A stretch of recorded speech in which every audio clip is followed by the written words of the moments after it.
अनेक वर्ष आम्ही सातत्याने हा विषय मांडतच आलोय। इलेक्ट्रिसिटीचे फार मोठे परिणाम गंभीर आहेत, परंतु मूळ मुद्दा जो आमचा आहे तो स्मार्ट मीटरला आमचा पूर्णपणे विरोध आहे। भारतीय जनता पार्टीचा विरोध आहे, मालवण शहर भारतीय जनता पार्टीचा विरोध आहे। तुम्ही आधी फोन उचलत नाही, तुम्ही बोलूच नका आमच्याशी। तुम्हाला कधी फोन केला तुम्ही फोन उचलत नाही। तुम्ही मे महिना एप्रिल मध्ये मेंटेनन्स पण केला नाही, ते किमान भुजबळ साहेब होते ते मेंटेनन्स तरी करा। तुम्ही सांगतो तुमचे मेंटेनन्स पण आहे, तुम्ही बोल नाही म्हणून आम्हाला कारण दिलं। तुम्ही बोल नका, तुम्ही जर तुम्ही काय असेल ते उत्तर त्यांना बोलायला देऊ नका।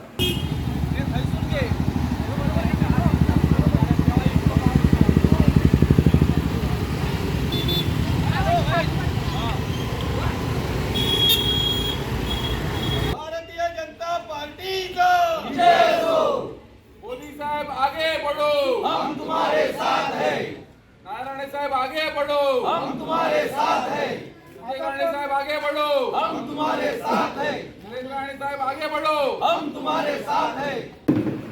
आपल्याला 15 ऑगस्टला ज्यावेळी आमचे कमलाकर खोत या ठिकाणी उपोषणाला बसले होते आणि त्यावेळी आम्ही तुमच्या निदर्शनास आलो होतो। आम्ही पदाधिकारी या ठिकाणी होतो, सर्व आले होतो आणि त्यावेळी त्यांनी तुम्हाला याची कल्पना दिलेली होती की या संदर्भातचं जो मीटर आहे त्यांचा जबरदस्तीने बसवलेला मीटर आहे आणि आमची त्यावेळी मागणी होती, आजही त्या ठिकाणी आम्ही त्या मागणीशी फर्म आहोत। तर त्या ठिकाणी तात्काळ तो मीटर बदलावा आणि जेणेकरून जी बाजारातून जो विकत आणलेला मीटर त्या ठिकाणी बसून द्यावा अशी आम्ही त्या ठिकाणी तुमच्याकडे सूचना मांडली होती। त्यावेळी हा विषय बारगळला गेला। तुम्ही वरिष्ठांच्या एसींशी आमचे अशोक सावंत आमचे पदाधिकारी या ठिकाणी उपस्थित होते। आता कोणी कोणाचा फोन घेऊ नका, एक लक्षात घ्या। आम्ही इथे निवेदन द्यायला आलोय म्हणजे आम्ही रिकामी नाही, कोणी बंद करून ठेवा। आता महत्वाचा विषय म्हणजे त्यावेळी एसींशी बोललेलो होतो, एसीने त्यावेळी आपल्याला सूचना केलेली होती, परंतु त्यातून काही मार्ग निष्पन्न झाला नाही आणि त्यानंतर सदरील हा विषय चिघळला गेला। मला आम्ही त्याच वेळी सांगितलं होतं की याचं परिणाम आपल्याला ते भोगावे लागतील किंवा त्या संदर्भाचं निदर्शनास किंवा त्या संदर्भाचं मोर्चाच्या रूपात असू द्यात की निवेदन देण्याच्या रूपात असू द्यात, आम्ही तुम्हाला त्याचा जाब विचारण्यासाठी या ठिकाणी येऊ अशी आम्ही तुम्हाला स्पष्ट अशी कल्पना दिलेली होती। आणि तरी त्यानंतर सदरील विषय मी मालवण कुडाळ मतदारसंघाचे आमदार सन्माननीय निलेशजी राणे यांच्याशी मी दूरध्वनीवरून संपर्क साधलेला होता आणि त्यांनी शब्द दिला होता की एसींशी बोलून मी जो काय विषय आहे तो विषय कसा क्लिअर करता येईल या संदर्भाचे आम्हाला त्यांनी स्पष्ट असं सांगितलेलं होतं। त्यातनं आपण मार्ग काढूया आणि जो एकंदरीत कमलाकर खोत यांच्यावर अन्याय होतोय त्या अन्यायाला कुठेतरी वाचा फोडली पाहिजे, त्यांना न्याय मिळाला पाहिजे आणि अशा संदर्भाची चर्चा त्यांच्याशी झाली। त्यानंतर नितेश राणे जे आमचे पालकमंत्री आहेत या जिल्ह्याचे त्यांच्याशी चर्चा झाली आणि त्यांनी दूरध्वनीवरून कॉन्फरन्सद्वारे एसींशी चर्चा केली आणि त्या कॉन्फरन्सवर मी त्या ठिकाणी उपस्थित होतो, नितेश राणे उपस्थित होते, तुमचे जिल्ह्याचे एसी उपस्थित होते आणि त्यांच्या समक्ष हा विषय जो मार्केटमधून जो मीटर आणलाय तो मीटर बसून त्या ठिकाणी तुम्ही अगोदरचा मीटर बसवलाय त्याची कंपेअर करून एक बायना दोन्ही जो मीटर आहे त्यातलं रिडिंग घेऊन कुठला मीटर फास्ट फिरतोय कुठला मीटर स्लो फिरतोय, जो काय एकंदरीत ह्याच्या रिसर जो फिरत असेल टेक्निकली त्या पद्धतीनं जे काय तुमचे अमुक एक तासाला किती युनिट्स पडतात की संपूर्ण दिवसाला किती युनिट्स पडतात हे जे काय सगळं कंपेअर करून त्या ठिकाणी बघूनच त्या ठिकाणी कुठला मीटर बसवायचा आहे त्या ठिकाणी निर्णय घेण्यात आला। तसं नितेश राणे यांनी आम्हाला दूरध्वनीवरून आणि कॉन्फरन्सद्वारे सांगितलं की तुम्ही ह्या संदर्भाचं आंदोलनात्मक भूमिका मोर्चा वगैरे असं काही करू नका, तुम्ही निवेदनाद्वारे या ठिकाणी कार्यकारी अभियंता असू देत, एसी असू देत, सहाय्यक अभियंता असू देत, ती त्यांच्याशी संपर्क साधा आणि त्यातनं 100% मी ह्या जिल्ह्याचा पालकमंत्री आहे, तुम्हाला न्याय आणि हक्क मिळवून देणार अशा पद्धतीने त्यांनी सांगितल्यामुळे सन्माननीय नितेश राणे जे आमचे पालकमंत्री आहेत त्याचप्रमाणे सन्माननीय मालवण कुडाळ मतदारसंघाचे आमदार आहेत या दोघांनीही या ठिकाणी विशेष लक्ष घातला। त्याचप्रमाणे भारतीय जनता पार्टीचे आमचे जिल्हाध्यक्ष त्याप्रमाणे शहर अध्यक्ष, जिल्हाध्यक्ष आमचे सावंत साहेब, त्याप्रमाणे शहर अध्यक्ष मुंडकर साहेब आणि या सर्व आम्ही पदाधिकारी, बाबा परब असतील, अन्य आमचे अशोक सावंत असतील, मंदार गेनी असतील आणि सर्व नगरसेवक, आम्ही आजी माजी नगरसेवक आम्ही एकत्र येऊन त्या संदर्भातचा निर्णय घेतला की ह्या संदर्भात मोटरसायकल रॅलीने येऊन या ठिकाणी आपल्याला निवेदन द्यावं आणि एक त्या ठिकाणी आपण एक त्या संदर्भातची जी आमच्या मागण्या ह्या ठिकाणी आहेत की आता सातत्याने गेली अनेक वर्ष आम्ही सातत्याने हा विषय मांडतच आलोय. इलेक्ट्रिसिटीचे फार मोठे परिणाम गंभीर आहेत, परंतु मूळ मुद्दा जो आमचा आहे तो स्मार्ट मीटरला आमचा पूर्णपणे विरोध आहे.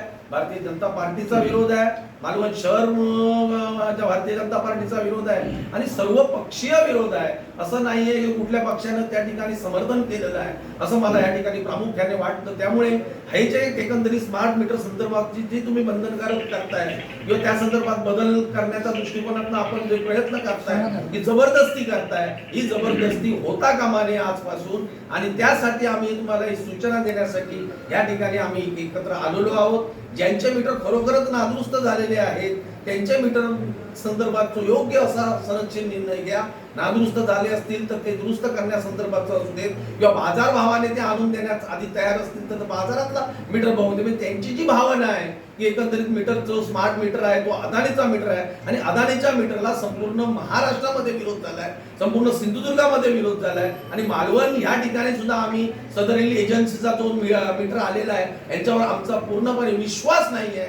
आलं लक्षात. त्यामुळे हे अदानीचे मीटर आमच्याला बंधनकारक असता कामा नये, अदानीचे मीटर याच्यानंतर शहरात बसवता कामा नये अशी आमची मेन मागणी आम्ही तुमच्याकडे करतोय. आमची जी मागणी आहे ते वरिष्ठांपर्यंत आपण पोहोचवाल अशी आम्हाला या ठिकाणी अपेक्षा आहे. आणि ह्या पुढे अशा पद्धतीची गळचेपी होते. काही लोकांना असं गायगरीबा लोकांच्या असं निदर्शनास आमच्या आणलंय की त्या ठिकाणी मे महिन्याचं बिल आहे ते मे महिन्याचं बिल जून महिन्याला तेवढंच देत आहे, जुलैला तेवढंच देत आहे. लोकांचे घरं बंद असतात, लोकांना मे महिन्यामध्ये लोक वापर किंवा चाकरमानी लोक येतात की बाहेर पर्यटक येतात की अन्य गोष्टी येतात, त्यामुळे वीज वापर होतो. परंतु मे महिन्याचा जो वीज वापर आहे तो जूनला कसा राहील, मे महिन्याचा वीज वापर आहे तो जुलैला कसा राहील. म्हणजे अशा पद्धतीची लोकांची गळचेपी करून आणि लक्षात ना या ठिकाणी मनमानी कारभार या वीज वितरण कंपनीचा चालू आहे असं मला या ठिकाणी प्रामुख्याने आपल्याला सांगावंसं वाटतं.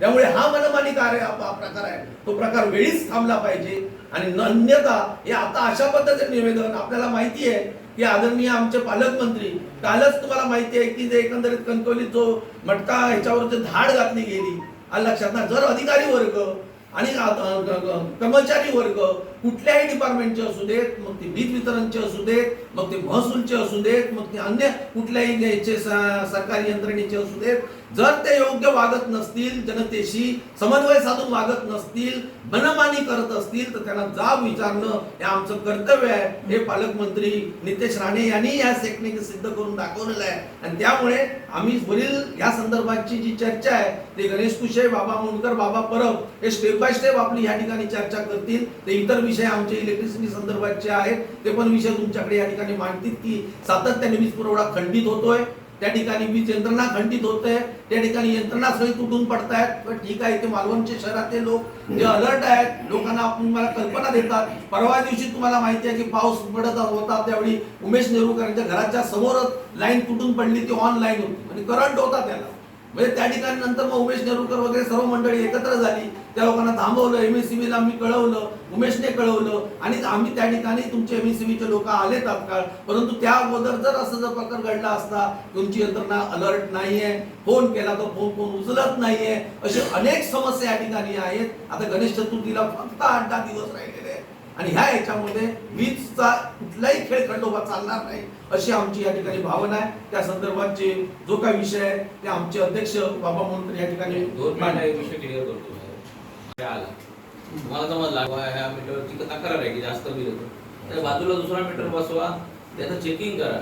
वाटलं लोकांना पैसे भरून ते चेकिंग करायला लावा. तुम्ही काय करताय सध्या असे 2 प्रकरणं, किशोर कराशीकरांचा पण मीटर असाच बदलला गेला, त्यांना माहिती पण नाही, त्या घरात तिथे राहत पण नाही, त्याचा शेती पंपाला मीटर. मग असे मीटर जर लपून छपून बदलले तर साहेब 100% तुम्हाला विरोध होणार. त्याच्यामुळे ते लपून छपून बदलू नका. त्या माणसाला सांगा तुमचा मीटर हे त्यांना पत्र द्या झालं तरी. आणि तुम्ही नाही तुम्हाला ते किशोर दादाला पाहिजे तर उद्या आणि तो दाखवतो. तुम्ही आधी फोन उचलत नाही, तुम्ही बोलूच नका आमच्याशी. तुम्हाला कधी फोन केला तुम्ही फोन उचलत नाही. तुम्ही मे महिना एप्रिल मध्ये मेंटेनन्स पण केला नाही. ते किमान भुजबळ साहेब होते ते मेंटेनन्स तरी करा. तुम्ही सांगतो तुमचे मेंटेनन्स पण आहे. तुम्ही बोल नाही म्हणून आम्हाला कारण तुम्ही बोल नका. तुम्ही मित्र जर तुम्ही काय असेल तर उत्तर त्यांना बोलायला देऊ नका. ते काल मी फोन केला तुम्हाला, मग शेवटी फोन केला तिथे झाड पडले आणि वायर तुटले. यांना फोन यांना नव्हतं, यांनी तीन बोतने तोडलं ते झाड. तुम्ही कामात असणारे आम्हाला माहिती आहे, पण फोन उचलून बाबा अमुक ठिकाणी नाही सांगू शकता ना तुम्ही. आम्ही साहेब रिकामे म्हणून फोन करत नाही, आम्ही लोकप्रतिनिधी म्हणून तुम्हाला फोन करतो, त्या भागाचं प्रतिनिधित्व करतो म्हणून आम्ही तुम्हाला फोन करतो. आणि दुसरा साहेब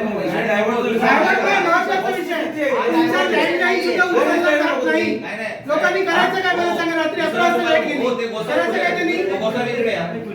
दुसरं तुम्हाला उदाहरण दाखव. तुमचं यांचं प्रकरण कधी सँक्शन झालं हो? 3.5 लाखाचं यांचं ओव्हर हेड लाईन मला सांगा. परवा जाऊन दे, किती दिवस झाले मला सांगा मंजूर होऊन? साहेब 1 वर्ष झालं आम्ही आणलं मंजूर करून, आणि आता हे दुसरे नेते फोन करतायत, दीपक पाटकर फोन करतायत, हे फोन करतायत. यांचे 6.5 लाख रुपये आम्ही कोटेशन केलेलं, 3.5 लाख रुपये मंजूर झाले. आम्ही केलं. तो कॉन्ट्रॅक्टरला बोलून द्या, तो का राजकारण करायला आलाय? तो फोन करतोय यांना. आम्ही नंतर मंजूर करू. दिल्यानंतर काम टाइम काम केलं पाहिजे ना.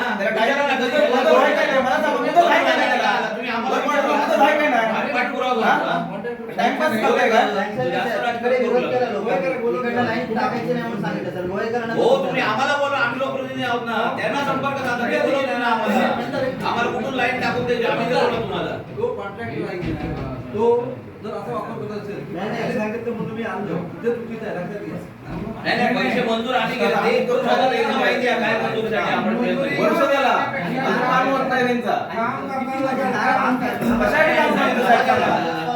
आमच्या वॉर्डातलं आहे साहेब, ह्यांनी आम्हाला ह्यांना कॉन्टॅक्ट हे आम्हाला बोलवतील, आम्ही देतो ना तिथे. आपल्या राऊत आहे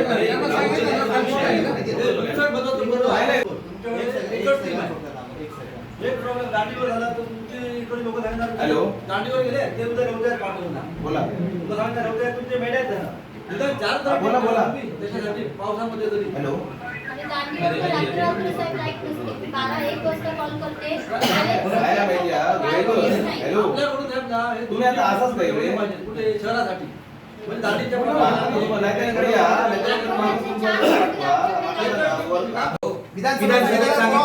विधानसभेतला विषय आहे आणि त्यावेळी कंपल्सरी सांगितलेलं होतं की कुठल्याही प्रकारचा कुठल्याही ग्राहकाला अन्याय होईल आणि हे असेल त्याच्यावर जबरदस्ती करू नये असं जर मुख्यमंत्री सांगतो. आम्ही खोटं बसायला आमच्या नेत्याला काय आम्ही खोटं पाडायला आलोय की काय? जे आमचे नेते बोलणार ते स्पष्टपणे सांगणार. मग तुम्ही कंपल्सरी कशाला करता? किंवा एखाद्या कंपनीची एजन्सी म्हणून तुम्ही काम करू नका ना. म्हणजे सरकार वेगळं आहे आणि एजन्सी वेगळी असं आहे का? डिपार्टमेंट तुमचं महाराष्ट्र शासनामध्ये नाही आहे का?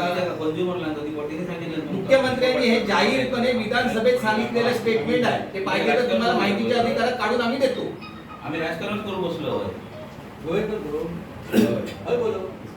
ते गोसावी तो माझ्या पुढ्यात होतोय. ऑफिसला बोलू कोणाक बोलले? आम्ही 6.5 लाख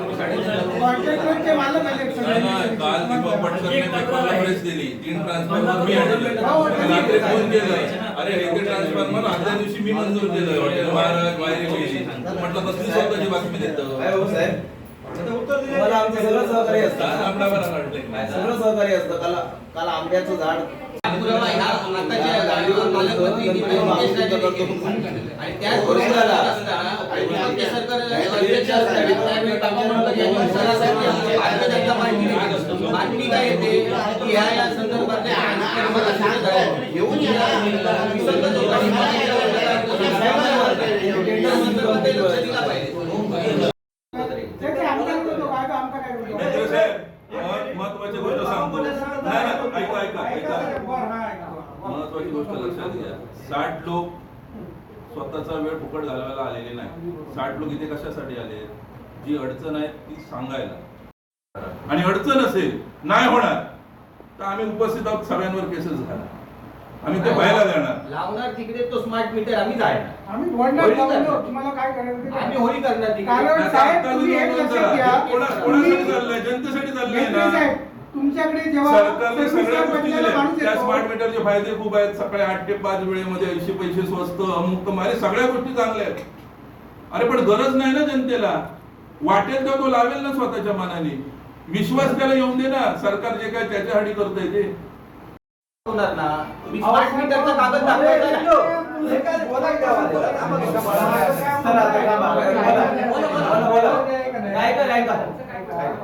पहिली गोष्ट ही मूळ सुरुवात झाली हे कमलाकर यांच्या म्हणजे मीटर का बदली बाजू त्यांचं 6 महिने झालं मीटर फॉल्टी होतं. त्यांना ॲव्हरेज बिल जात होतं. फॉल्टी लिस्टमध्ये होतं. म्हणून आपल्या हेड ऑफिसच्या आणि फॉल्टी मीटरच्या लिस्टमध्ये ते आल्यामुळं त्यांना आदेश दिले. म्हणजे अदानीचे इथं काम करणारे रोहित चव्हाण आणि त्यांचे जे कंपनीचे माणसं आहेत त्यांना लिस्ट दिली. त्या लिस्टप्रमाणे त्यांच्याकडे गेले ते तिथं ते स्वतः हजर होते. त्यांचा मुलगा तिथं हजर होता. कडी काढून म्हणजे मी हजर नव्हतो. आणि साहेब, तुम्ही आणि तुम्ही हे बघा, तुम्ही आता परत भडकवण्याचा करू नका. ऍव्हरेज बिल कधी आलंय माहितीये? ते जेव्हा घरात नव्हते ना, मुलगा आजारी होता तेव्हा ते ऍव्हरेज बिल आहे. आणि आणि मागच्या 6 महिन्यात सांगू नका, मी आणलं होतं तुम्हाला. काहीतरी खोटं सांगू नका. तुमचं चालू होतं ना 6 महिने जर 2000 रुपये ऍव्हरेज बिल तुमचं आलं असं तो माणूस पहिल्याच महिन्यात आला तर चालू होतं. 100 रुपये बिल भरणारा माणूस तुमच्याकडे 6 लाईन नाही.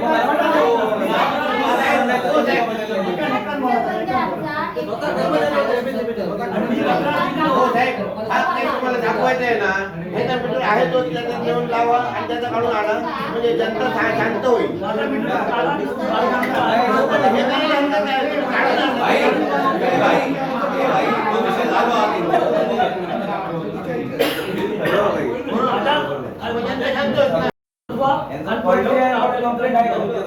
क्वालिटी नाही त्याला मीटरच खराब आहे. रेडिंगच होत नव्हतं. टायमिंगच जळत होतं. एकोणीसशे बिल कसं देत होतं मग? 2 महिने ते आजारी होता. 2 महिने ऍडमिट आहे. त्याच्यामुळे ते रीडिंगच्या वेळेस घ्यायला यायचा ना. हो, तर रीडिंग मला घ्यायला यायचा. तेव्हा हे घरात नसायचे म्हणून ते रीडिंग जात नाही होतं तुमच्याजवळ. क्वालिटी होतं. म्हणून ते यावेळी क्वालिटीसाठी अर्ज पण दिला नव्हता. आणि एमएससीबीचे काम एमएससीबीचे कर्मचारी आहेत ते. माहिती वळत नव्हते का? 4 महिने 14,000 बिल साहेब एमएससीबी पाठवते. 4 महिने तो बारका मीटर बदलून टाका. जर मीटर क्वालिटी आहे ना तर तुम्ही पहिल्या महिन्याचं बदल आहे. पहिल्या महिन्यात बसू हो ना मीटर. 6 महिने वाट बघू का? 12,000 पैसा घेऊ का त्याला? एमएससीबीने उपोषण करू नको म्हणून सांगितलं. तुला काय माहिती आहे? दुसऱ्याच्या याच्यात बोलतोय. आणि हा एजंट आहे काय ह्याचा अदानीचा? याचं तर ग्राह्य धरू नको. आता माहिती नसताना काय पण पडतात. आणि पहिला म्हणता माझा होता तसा मीटर बसवा, मला तो अदानीचा काढून घेऊन जा. एकच मागणी आहे. नाहीतर मी शेवटी चूक झाली ना का आत्मदानाची नोटीस देणार इथे वाचणार आहे. मी एका मिनिटवर पोरगा आहे. तुम्हाला माझा तो मीटर बसवा होता तसं करा. तुम्ही कुठेतरी डायव्हर्ट करू नका. आम्ही स्मार्ट मीटर म्हणत नाही. तुम्ही चोरून लावू नका स्मार्ट मीटर. कोणाच्या परवानगीशिवाय लावू नका. म्हण ज्यांना काहींना वाटत असेल या स्मार्ट मीटर फायदा आहे त्याला लावा. आमचा दीपक पाटकरांच्या घरचा पहिला जाऊन मीटर मीटर बदला. बदला. आलं लक्षात. आजच्या आज जाऊन दीपक पाटकरांचा मीटर बदला. स्मार्ट बनवा. अदानीचा काढून घेऊन जा. पटकन स्मार्ट बनवा. त्यांना स्मार्ट त्यांच्याबद्दल सुरुवात होते. त्याच्यामधून दीपक साधारण जनतेचं त्यांना काही पडलेलं नाहीये. कार्यसम्राट असं तर ते स्मार्ट बनायचं.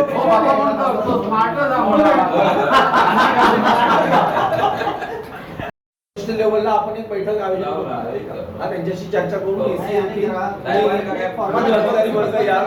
आपण एकत्र मला सांगा आता ते रोहित चव्हाणला मीटिंग लावा तुम्ही. किती बदलायला दिले आता त्याच्यात?